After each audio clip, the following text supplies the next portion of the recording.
দেখুন বন্ধুরা, এটাও খুব সুন্দর একটা প্যান্ডেল। হ্যাঁ, এটা পুরো রিয়েল আখ গাছ দিয়ে করা হয়েছে, তার সাথে নারকোল, সুপারি সব কিছু দিয়ে। তারপর ছৌ নাচের যে মূর্তি সেগুলো দিয়ে বানানো হয়েছে। আমি এখানে হাত দিয়ে দেখছিলাম যে সত্যি করে রিয়েল আখ গাছ দিয়ে বানানো। এগুলো খুব সুন্দরভাবে সাজিয়েছে আখ গাছ দিয়ে এটাকে।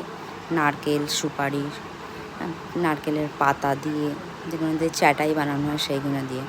তারপর ঢোকার মুখেতেই একটা খুব সুন্দর ছৌ নাচের মূর্তি লাগানো বসানো আছে, দেখতে খুব সুন্দর লাগছিল। তারপর আরেকটু ভেতরে যেতেই দেখলাম রিয়েল কলার কাঁধি যেগুলো হয় সেইগুলো দিয়ে করা আছে। তারপরে ভিতরে একটা করে লাল কাপড়ের সাথে নারকেল ঝুলিয়ে রেখে দিয়েছে।